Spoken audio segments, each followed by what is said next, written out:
Hey folks, Kilt-Man here, Kilt-Man, at your DPM camouflage services. Yes, Kilt-Man, you are overdressed for the occasion. Well, I'll explain why. I will. It's been a working day, working from home. Lockdown, cabin fever, stare crazy, of course. And even though what I'm about to show you arrived today, much excitement, of course, before I could do anything really video-wise, and I couldn't wait to just show you what's just turned up. By the time I finished work, Roxy, the wonder dog, yes, Roxy, the thing incarnate, my Siberian Husky, wanted out good style. So when we went out, it was absolutely lashing down. It was blowing a hooly-dooly. It was giving it loads. The autumnal winds, leaves aplenty were in my face. So I thought, even though I am bedecked in the Fraser tartan kilt, I will endeavour to show you that without knocking the table over. Here we go. Let's see if we can do this. There, you've got the Fraser. And yes, I did just knock something over behind me, but hey, it wasn't part of the show. Doesn't matter. So yeah, it was really, really cold and blustery. So I bedecked myself in some old vintage Royal Marine garb, and it felt good to be in it, I'll be honest. So much so that I kept it on. But anyway, I've rushed back to show you this big unveiling of those three uber new, uber long awaited TOTS masks, Universal and Hammer Studios. Now, regular viewers will know that these things have been oft delayed, and finally they're arriving. If you're living stateside and you're a mask collector of any value, of any integrity, then you've probably already got half of these already. But it took a while longer to arrive in the UK. Now,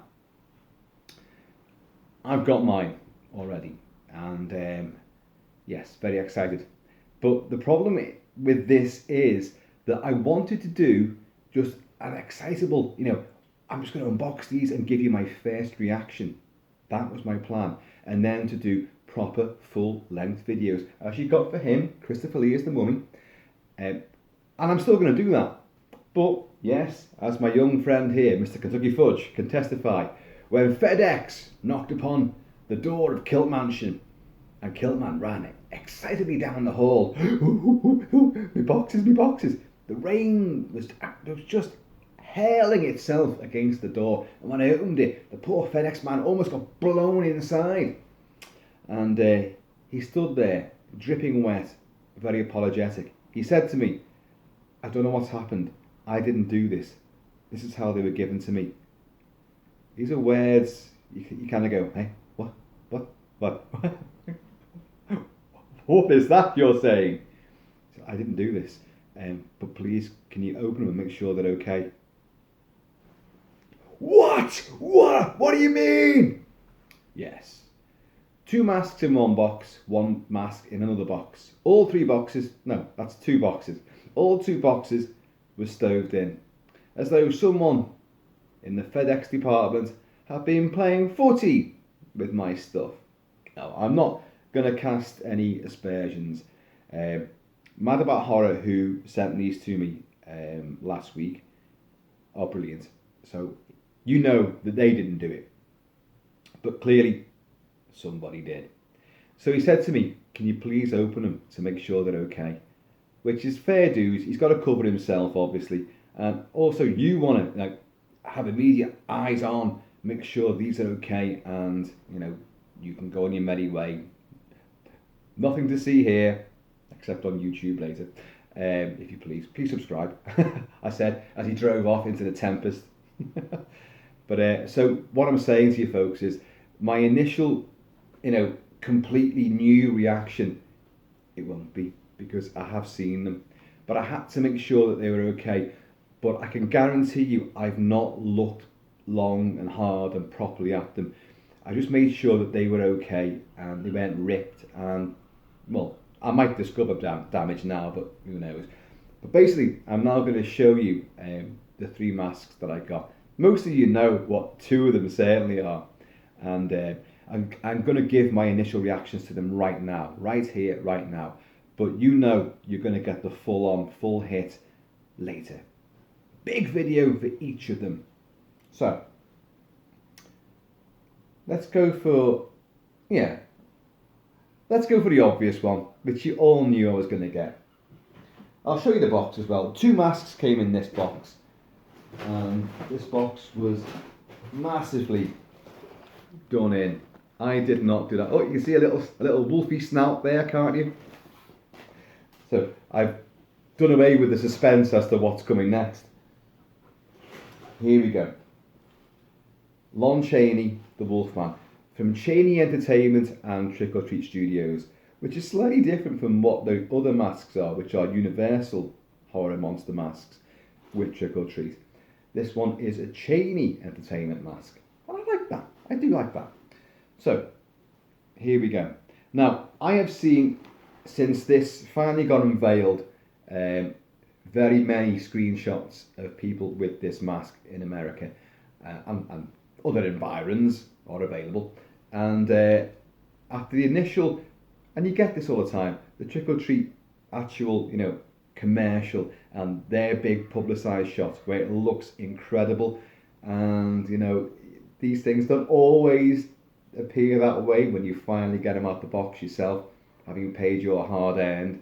And I lowered my expectations despite many years of feverish anticipation of a damn good Wolfman Lon Chaney mask, the Jack P. Pierce makeup, the yak hair and all that. I thought, no, this really ain't going to be the one. Perhaps there is another one. Forum Novelties did a very, very much darker than this, and with a ridiculous fringe which flopped down like that. The fringe was an extra piece sort of thing. The rest was swept back, but the fringe very straight as well. Went woof like that. Or dogs go woof, don't they? Do wolves go woof? And you had to sweep it back and mess around with it. I haven't got that mask, by the way, but I've seen many, many videos of people who have, and they all complain about the same thing. Now, this does not have that problem. This, quite clearly, you've got the black snout, which you had. You've got the underbite, which you had.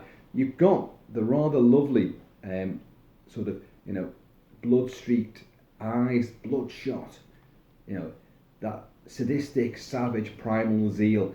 You've got lots of leathering going on. I'm not going to go too far into this. The hair is swept back. Now, immediately when I opened the box initially to make sure it was okay, that hair was exceptionally swept back and flat and straight. That's wrong. It shouldn't be like that.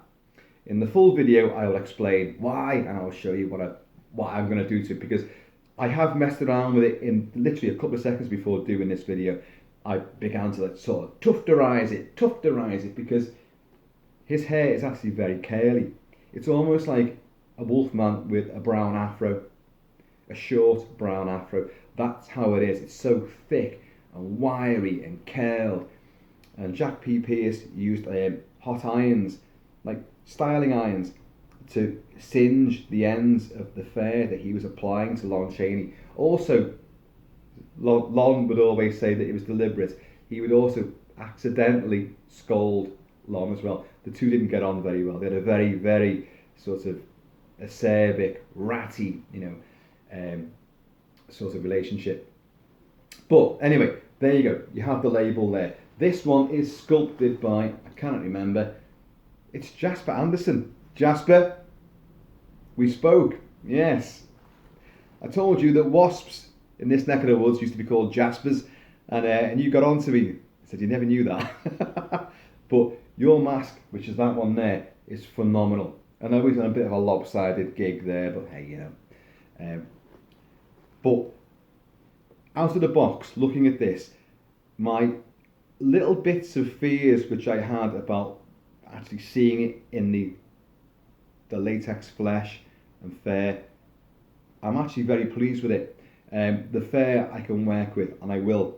So when you see it next time, it'll be a bit more sort of modified. But I'm actually very happy with the sculpt and with the look of it and the paintwork on it.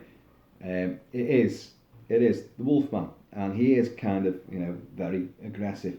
He looks really, with the bloodshot eyes, he kind of looks like a really old pisshead, an absolute terrible wino. The eyes they're just rolling round in the head, they're gone. All the blood vessels are on show and all that. Like, he has got that kind of look. But I think it's great. So far, I think it's great. Gets a big thumbs up from me. Considering it was kicked all around the FedEx warehouse, he's come out pretty well. Okay, right. Inside that box as well was a pack mate, but from a different pack. A hammer pack. That was the universal version. Here we have the Oliver Reed hammer version from Curse of the Werewolf. And there he is. I haven't seen anybody mention this one as yet. Now, it's a different look again. We have the huge fair line around the outside of the face.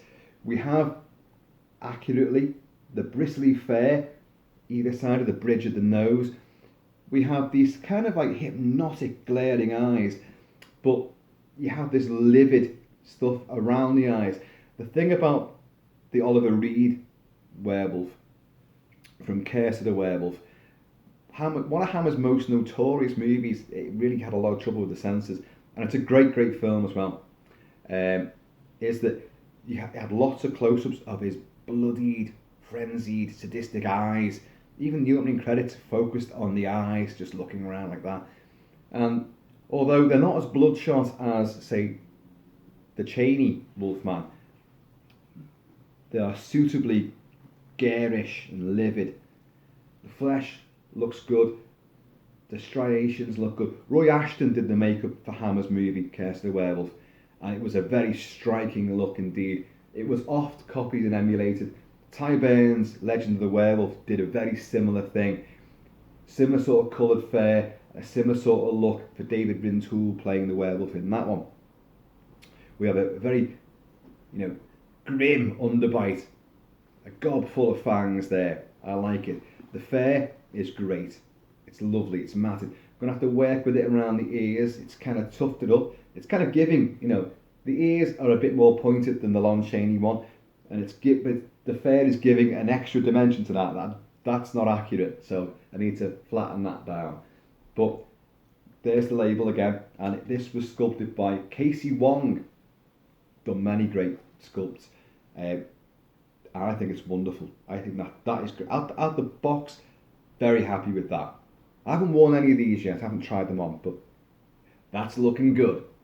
So, lots of blood around here. I'll come on to all of this properly in a bit. So please bear with me. I always wanted to do like an initial reaction. So, none of y'all know what the third mask is, though, do you? No, you don't. It's a Hammer one again. And he's not a Wolfman. No, he's a hodgepodge of creatures, all stitched together by, yes, Baron Frankenstein? Christopher Lee as the creature from Hammer's Curse of Frankenstein. Now, this one is sculpted by Russ Lukic, or Lucic, however you pronounce it. And I've got work from this guy as well. And great it is too. Now, this one, straight away, I was like, what's wrong with that? Well, maybe nothing. You might not be picking it up in this particular light. There's a very pale green sheen to this. Now, in my mind's eye, and I haven't watched the film lately, although I know the film exceptionally well, he appears very pasty white. So the green aspect, it is on posters, it is on some imagery. I really need to look again, and I don't for one second think that it isn't there, because why would you just paint something green when it isn't? It's only a very pale sort of green, and it's very suitably apt as well for dead flesh, having been stitched together or stapled, as you can see here. Staples, plenty of them. You have the dead eye, you have lots of the gashes and cuts, Phil Leakey, not Roy Ashton, did this makeup for Christopher Lee. And if you look there, that was Christopher Lee as well. And you can definitely see, maybe not from that angle, but you can see, if you're going back in my video, on that mask for the mummy, Christopher Lee is there. That is Christopher Lee's face. The profile, the eyes, that gaunt, long, regal, noble, aristocratic profile is there in spades.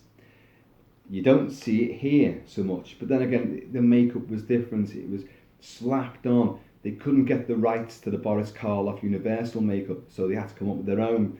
And it was often termed as literally a car crash victim. As you can see, livid scars, you know, all the way around, and they do look sore and painful, don't they? You know. But I'll also tell you something else, which I initially thought the second I saw it. And looking at it on screen, I'm not seeing it, and that's probably a good thing. But looking at it in reality, and this will be one for the Brits out there. Comedian of stage and screen, long dead but long cherished, Frankie Howerd. Titty ye not! It's got his exact hairdo, and the minute, see, looking at this in 3 dimensions, I can see Frankie Howerd. Looking at it on screen, no, I don't see Frankie Howerd, so you might not get quite what I'm, you know, insinuating here. But I just thought, oh no, it's Frankie Howerd. Oh, that was another catchphrase of his. He was gay, and during an era when that wasn't the thing to be in entertainment, even though most entertainers were, you know. But he was fabulous. He was in Carry On movies. He was in Up Pompeii, many TV shows. He was so hysterically funny, and so far removed from Christopher Lee and Frankenstein's monster, of course. Although Frankie Howerd did do a horror film. What was it called? The House at the End of the Street, The Last House on the Left, or that was something else. The Last House on the Right. There was a house in it on a street. The house by Nightmare Park. There you go. But that is the Phil Leakey inspired Tots mask for The Curse of Frankenstein, which on a double whammy with Horror of Dracula, or just Dracula in the UK, put Hammer, Eastman colour, gore on the map. Now, to be fair, in this light and on certain angles, I'm really getting that. So, you know, again, this is my initial reaction, and you know what? I'm beginning to really see a lot more of who it should be rather than what my mind picked up on. The eyebrows are not stitched in, they are just painted on. But one thing I will tell you about this mask is that the hair is punched in. You see? It's all punched in there, which is lovely. So, and there's the tag for it. Sculpted by, as I said, Russ Lukic or Lucic. So overall, folks, there's the 3 masks. That's my initial reaction to them. It's not quite the way I wanted to do it. I didn't want them to open from a stoved-in, kicked-around box. And you know, that horrible feeling. I've just spent hundreds of pounds on it in the apartment. Oh no, don't tell me I'm going to have to ask for replacements when these things are going like, you know, like hot latex in a hot grill. You know, they are evaporating from shelves straight away. People are just loving these. And of course, there's a great many in the range of both Universal and, you know, the Hammer stuff, plus the Scooby-Doo mask as well. Tots are really just, you know, they've took over the world with latex at the moment. So let's just recap again. From the Hammer stable, Oliver Reed, Curse of the Werewolf, Christopher Lee, Frankenstein's monster. Curse of Frankenstein. Many of you might remember I have got the original official Hammer Curse the Werewolf mask. I showed you it, and when I come to cover him, I'll bring it down and show you it again. And bear in mind, that was the official Hammer Curse the Werewolf mask. It doesn't look nothing like this, folks. I tell you that. So there you go. There's the Hammer range so far. Well, and him up there as well. So, and my favourite of all time. There he is. It's old Wolfie. See, I'll come on to this in more detail, obviously, but basically his hair doesn't sit from a hairline. His hair in the movie he's got fur from the eyebrows up, and in certain shots, and don't forget he's in several movies as well, so the makeup does evolve over time from production to production. His fur and the hairline seems to sprout from between his eyes. Well, hair that meets in the middle, eyebrows that meet in the middle. So it's tufts up like that, and it is curly, all the way back, like a flattened afro. But that's not bad. In fact, that is not bad at all. You can work with that, and it does have the weight and the bulk to the fur which you want. You can work with that. You can make it curly. I know you can. So I am actually very happy with that. I had got some little misgivings when I saw people unboxing theirs, and I thought, oh no. And little pictures on the forums and the Facebook pages of Trick or Treats and other pages, and I just thought, that's not going to do it. But you know what? I think it does do it. That's my initial reaction. So, folks, there you go. Oh, and just for authenticity, there's a real Wolfman. As you can see, look at the hair. Look at the hair. It's very low down to the eyebrows, to that brow line, and it's thick. It's bushy. And it's not straight. Don't go thinking that it is. It's not. If you watch the film again, it's very unstraight. It's very curly. But that can really work with that. And I'm very happy. So far, very happy. So, all three masks are getting that from the initial reaction. Folks, I have been and always shall be Kilt-Man. So please, all you out there, please take it easy, be happy, be healthy, keep it kilted, keep it Celtic, and just be yourselves, unless it's a full moon, and then you can let the beast run wild. So, folks, I'm going to see you all laters. In an age of COVID, everybody should be wearing a mask.